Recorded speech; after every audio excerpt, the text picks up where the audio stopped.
একদিকে প্রাক্তন তৃণমূল সাংসদ অপরূপা পোদ্দার, তার স্বামী সাকির আলী, তাকে ব্যাংশাল আদালতে পেশ করা হবে। অন্যদিকে গতকাল তাকে যখন গ্রেপ্তার করতে এসেছিলেন এনআইএ অফিসাররা, পুলিশ আধিকারিকরা, সেই সময় যে পরিস্থিতির সৃষ্টি হয়েছিল, প্রাক্তন তৃণমূল সাংসদ অপরূপা পোদ্দার, তার বিরুদ্ধে অভিযোগ ওঠে পুলিশকে হেনস্থা করার।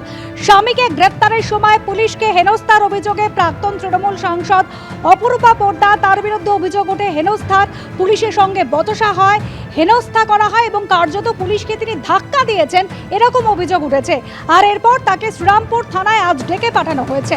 অর্ণব মুখোপাধ্যায় আমাদের প্রতিনিধি সরাসরি রয়েছেন আমাদের সঙ্গে। অর্ণব, কখন ডেকে পাঠানো হয়েছে প্রাক্তন তৃণমূল সাংসদকে?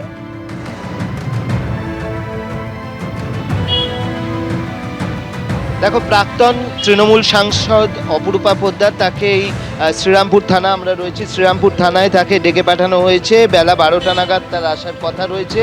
তবে তোমাকে এই মুহূর্তে একটা চিত্র দেখিয়ে দেবো। শ্রীরামপুর থানার ভিতরে দেখো, প্রচুর কিছুক্ষণ আগে মহিলা যে সেন্ট্রাল ফোর্স, সেই সেন্ট্রাল ফোর্স এসছে ইতিমধ্যে। সেন্ট্রাল ফোর্স প্রায় 4 গাড়ি সেন্ট্রাল ফোর্স আনা হয়েছে, যার মধ্যে বেশিরভাগ অংশটাই হচ্ছে মহিলা ফোর্স। এবং বেলা 12টা নাগাদ এই অপরূপা পোদ্দার, প্রাক্তন সাংসদ তৃণমূল কংগ্রেসের, তাকে ডেকে পাঠানো হয়েছে শ্রীরামপুর থানাতে। আমরা যেটা জানি, যদি দেখি যে গতকাল তার স্বামী তাকে এনআইএ, এই যে তোমার 2023 সালে যে ঘটনা ঘটেছিল রামনবমীর শোভাযাত্রায় হামলায়, সেই ঘটনায় সরাসরি যোগাযোগ হিসেবে তাকে কিন্তু গ্রেপ্তার করেছে এবং তার বাড়ি থেকে কার্তুজ উদ্ধার করার কথাও বলা হয়েছে। এবং তার পরপরই এলাকা উত্তপ্ত হয়ে ওঠে এবং পুলিশের সঙ্গে কিন্তু একটা বচসা তৈরি হয় হচ্ছে এই সাংসদের, প্রাক্তন সাংসদের। এবং সেই প্রাক্তন সাংসদের বচসা তৈরির পর পুলিশকে হেনস্থা করা, তাকে ধাক্কা মারা, এই অভিযোগ ওঠে।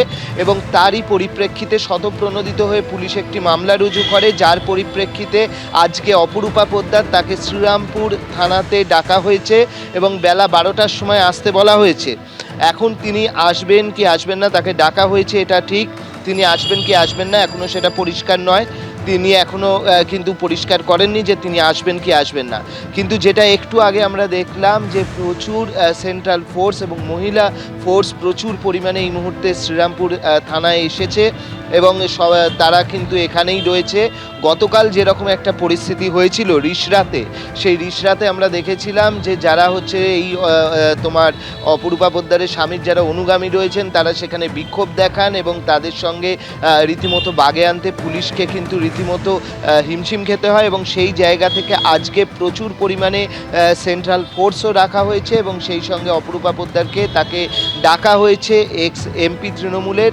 এবং সেই সঙ্গে যেটা বলা হচ্ছে যে তিনি পুলিশকে হেনস্থা করেছেন, ধাক্কা দিয়েছেন, এই ধরনের গুরুতর অভিযোগ রয়েছে এবং সেই অভিযোগের পরিপ্রেক্ষিতেই তাকে থানায় ডাকা হয়েছে। তো আমরা যদি দেখি, এর আগে তোমার আমরা ফলতার ক্ষেত্রেও দেখেছিলাম যে ফলতার ক্ষেত্রে কিন্তু জাহাঙ্গীর খান তাকে ছাড়িয়ে নেওয়ার জন্য, সেক্ষেত্রে জাহাঙ্গীরের স্ত্রী, তার নেতৃত্বে কিন্তু একটা বিক্ষোভ হয়েছিল। এবং তারপরে যেটা দেখা যাচ্ছে যে গতকাল যে ঘটনা হয়েছে, গতকালের ঘটনা কিছুটা তার সঙ্গে মিল পাওয়া যায়, যে যখন হচ্ছে অপরূপা পোদ্দার তার স্বামীকে যখন এনআইএ গ্রেপ্তার করে নিয়ে যাচ্ছে, তখন হচ্ছে পুলিশের সঙ্গে বিক্ষোভ দেখানো হয় এবং সেক্ষেত্রে পুলিশের গায়ে তোমার ধাক্কা দেওয়ার অভিযোগ হচ্ছে অপরূপা পোদ্দারের বিরুদ্ধে এবং তাকে আজকে শ্রীরামপুর থানাতে ডেকে পাঠানো হয়েছে। ধন্যবাদ। আর যে ঘটনার প্রেক্ষিতে এই গ্রেফতারি, 2023 সালের 2রা এপ্রিল ধুন্ধুমার পরিস্থিতি তৈরি হয় হুগলির রিষড়ায়। ভাঙচুর, ইট বৃষ্টিতে উত্তপ্ত হয়ে ওঠে এলাকা, ঘটে অগ্নিসংযোগের ঘটনাও। রামনবমীর মিছিলকে ঘিরে দফায় দফায় উত্তপ্ত হয়ে ওঠে পরিস্থিতি। আর সেই ঘটনাতেই এবার এনআইএ গ্রেফতার করলো আরামবাগের প্রাক্তন তৃণমূল সাংসদ অপরূপা পোদ্দারের স্বামী সাকির আলীকে, যিনি রিষড়া পুরসভার 4 নম্বর ওয়ার্ডের কাউন্সিলর। প্রাক্তন তৃণমূল সাংসদের স্বামীর গ্রেফতারি ঘিরে শুরু হয়ে গিয়েছে রাজনৈতিক চর্চাও।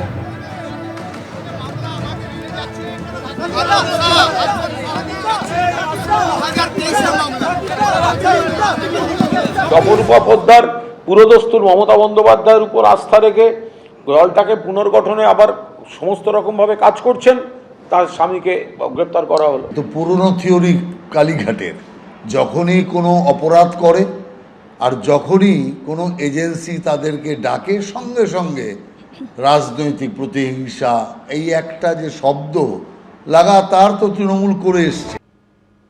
শুধু সাকির আলী নয়, পুলিশের ডিউটিতে বাধা দেওয়ার অভিযোগে প্রাক্তন সাংসদ অপরূপা পোদ্দারকেও গ্রেফতার করা যেত।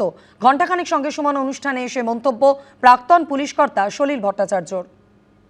সাকির আলী মেইন কনস্পিরেটর নয়, ওই হচ্ছে মেইন অর্গানাইজার। ওর বাড়িতে দেখো ইললিগাল আনঅথরাইজ কার্টিজ পাওয়া গেছে, ওর এগেইনস্টে আর্মস অ্যাক্টেও কেস হয়েছে। এবং at the same time ex MP Aparupa Poddar পুলিশকে to deter public servant from discharging official duty, ওর এগেইনস্টে মামলা করে কিন্তু ইমিডিয়েট অ্যারেস্ট করা উচিত ছিল। কেন অ্যারেস্ট করলো না, নোটিশ করবে না কি করে জানি না, কিন্তু অ্যারেস্ট করা উচিত ছিল। ওই স্পট থেকেই পুলিশকে বাধা দিচ্ছিল কাজে। তুমি যদি দেখো সুমন, দেখো মোথাবাড়ির ঘটনা, দেখো চাকুলিয়াতে পুলিশের ওসিকে ধরে পিটিয়ে মারলো, মানে সে বহুদিন হসপিটালে ভর্তি ছিল। ফারাক্কার মনিরুল ইসলাম এমএলএ ভিডিওকে মারধর করে র্যাম্পেজ করলো, এবং তারপরে সমস্ত ফুটেজ অন ক্যামেরা আছে। তারপর সে বলছে করেছি, বেশ করেছি, আবার করবো। কি করতে পারো, কিচ্ছু করেনি। বেলডাঙাতে তোমার মনে আছে সিএ 2019-এ যখন লাগু হলো, স্টেশনগুলো রবড অফ হয়েছে, কাউন্টারগুলো রবড অফ হয়েছে, ভাঙ চোর, ঘন্টার পর ঘন্টা বাচ্চা কোলে নিয়ে খেতে পাচ্ছে না, পুলিশকে বসিয়ে রেখেছে। Police was made a spectator, আর কিচ্ছু না। পুলিশের, তুমি মাননীয় মুখ্যমন্ত্রীর কথা বলো, আগের মুখ্যমন্ত্রী পরিষ্কার সাম্প্রদায়িক গন্ডগোল উস্কে দিয়েছিল। একটা কমিউনিটি যদি একবার জোট বাঁধে না, এই আমি আছি বলে, নাহলে দেবে একদম শেষ করে। আরে এই তো কমিউনাল ওভারটোন। খালি তাই না, তুমি দেখো, তোমার আমি বলছি, এইবার বলছি তোমাকে, আস্তে আস্তে মাথার কাছেই যাচ্ছে। এবং তুমি দেখবে ইন দ্য কামিং ডেজ ওই মাথা ধরা পড়বে। সাকির আলীদের যা খুশি করার লাইসেন্স দিয়েছিলেন মমতা বন্দ্যোপাধ্যায়, তাই যা ঘটার ঘটেছে। ঘণ্টাখানেক সঙ্গে সুমন অনুষ্ঠানে এসে মন্তব্য বিজেপি নেতা বিমল শঙ্কর নন্দের। তৃণমূল তার নিজের পাপের ফল ভোগ করছে, এটার জন্য আমরা কি করব? দলটা যদি একদম এর মতো ভেঙে পড়ে, হাউস অফ কার্ডসের মতো, তাসের ঘরের মতো, তা আমরা কি করবো? আমরা মাথা দিয়ে হারকিউলিসের মতো ধরে তো রাখতে পারি না। এদের বোঝা উচিত ছিল। ভেঙে পড়ার পর ঝুরঝুর করে ভূপেন্দ্র যাদবের বাসভবনে আশ্রয় নেয়। যাক না কেন, ভেঙে যখন পড়ে, যখন জল যায়, জলের স্রোতে কোথাও একটা ভেসে যেতে পারে। সুতরাং আমাদের এটা কোনো ব্যাপার নয়। আমাদের বক্তব্য এখানে পরিষ্কার, সেটা হচ্ছে যখন দলটা চালাতেন, যখন সরকারটা চালাতেন, তখন কি মমতা ব্যানার্জি একজন মুখ্যমন্ত্রী হিসেবে চালাতেন? সেটা তো দেখিনি। উনি তো জমিদারনি হিসেবে চালাতেন, তিনি জমিদারনি ছিলেন, জমিদারের মতো প্রশাসন চালাতেন। আসলে প্রশাসন বলে কিচ্ছু ছিল না। এখানে এই আফরিন আলীর হাজব্যান্ড সাকির আলীর মতো লোকগুলোকে খুলেআম লাইসেন্স দিয়ে দেওয়া হয়েছিল যে তুমি যা খুশি তাই করো, এবং যা খুশি তাই করলে তুমি পার পেয়ে যাবে।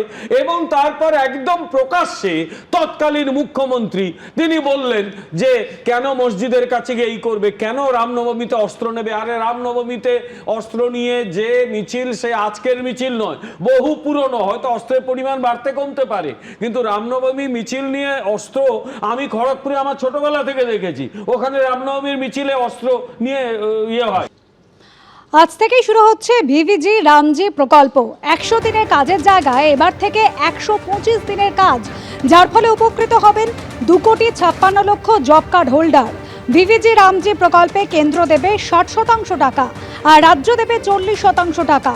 রাজ্যে পালাবদলের পর কেন্দ্রীয় মন্ত্রী শিবরাজ সিং চৌহানের সঙ্গে এই নিয়ে বৈঠক করেছিলেন মুখ্যমন্ত্রী শুভেন্দু অধিকারী।